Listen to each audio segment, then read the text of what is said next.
Hi friends, எல்லாருக்கும் good morning. இன்றைக்கி ரொம்பவுமே அழகான ஒரு பூக்கோளம் தான் பார்க்க போகிறோம். அதுக்கு முன்னாடி நம்ம சேனலை நீங்கள் சப்ஸ்கிரைப் பண்ணலன்னா மறக்காமல் சப்ஸ்கிரைப் பண்ணிக்கோங்க.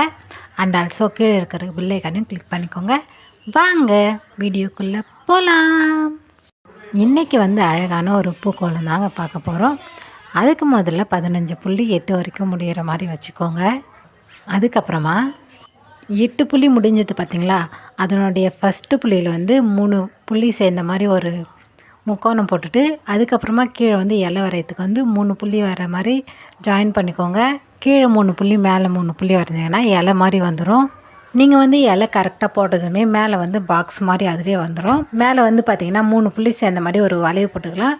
அந்த மாதிரி 3 போட்டிங்கன்னா ரொம்பவுமே சிம்பிளாக தான் இருக்கும். கண்டிப்பாக ட்ரை பண்ணி பாருங்கள். அதே மாதிரியே சுற்றியுமே பூ போட்டுகிட்டே வந்தீங்கன்னா ரொம்பவுமே அழகாக இருக்கும். ஃபஸ்ட்டு போட்டிங்க பார்த்திங்களா, அதே மாதிரி தான் எல்லா பூவுமே வரும்.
எல்லா பக்கமுமே பார்த்திங்கன்னா பூ போட்டு முடித்த அப்புறமா ஒவ்வொரு ரோஜா பூக்கு சென்டர்லேயும் ஒரு புள்ளி இருக்கும்.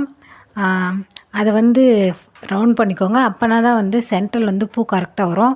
இல்லைனா உங்களுக்கு எப்படி வரும் அப்படின்னு சொல்லிட்டு கொஞ்சம் டவுட் ஆகிடும். அதனால் ரோஜா பூ சுற்றி போட்டு முடித்ததுமே அந்த பூ ரவுண்ட் பண்ணிக்கோங்க. அதுக்கப்புறமா பார்த்திங்கன்னா சென்டரில் இருக்கிறது ஒரு பூ மாதிரி அதுவே வந்துடும் லாஸ்ட்டாக. ஏன்னா அந்த புள்ளி மட்டும்தான் இருக்கும். ரொம்பவுமே ஈஸியாக தான் இருக்கும். அது எல்லாத்தையும் ஜாயின் பண்ணிவிட்டு அதுக்கப்புறமா பார்த்திங்கன்னா அதுக்கப்புறமா சென்டரில் ஒரு பாக்ஸ் மாதிரி வரும். அந்த பாக்ஸை போட்டுட்டு இப்போ போட்டிங்க பார்த்திங்கன்னா அந்த பூவாக கூட ஒவ்வொன்றா ஜாயின் பண்ணிகிட்டே வந்தீங்கன்னா ரொம்பவுமே சூப்பராக இருக்குங்க. எனக்கு இந்த கோலத்தில் சென்டரில் போடுற பூ தான் ரொம்பவுமே பிடிக்கும். ஏன்னா அது ரொம்பவுமே அழகாக இருக்கும். அதனால் எனக்கு ரொம்பவுமே பிடிக்கும். ஒவ்வொரு பூவுக்கு சென்டர்லேயும் 3 புள்ளி இருக்கும். நீங்கள் மேலே வரைஞ்சிட்டு அப்புறம் பார்த்தீங்கன்னா கரெக்டாக வரும். புள்ளி தப்பாக வச்சாலோ இல்லை நீங்கள் வேறு எங்கன்னா மாற்றி போட்டிங்கனாலோ தப்பாக வந்துடும். அதனால் மெதுவாக கண்டிப்பாக ட்ரை பண்ணி பாருங்கள்.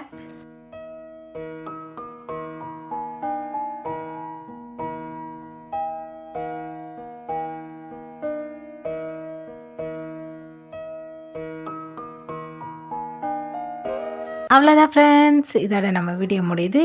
இதை தொடர்ந்து சூப்பரான ஒரு பொங்கல் கோலம்லாம் வந்துகிட்டே இருக்குது. அதை நீங்கள் தொடர்ந்து பார்க்கணும் அப்படின்னா மறக்காமல் நம்ம சேனலை சப்ஸ்கிரைப் பண்ணிக்கோங்க. அண்ட் ஆல்சோ கீழே இருக்கிற பெல் ஐக்கானையும் கிளிக் பண்ணிக்கோங்க. இந்த வீடியோ உங்களுக்கு பிடிச்சது அப்படின்னா மறக்காமல் கமெண்ட் பண்ணுங்கள். இன்னொரு அழகான வீடியோவில் உங்கள் எல்லாரையும் சந்திக்கிறேன். டாடா, பாய் பாய்.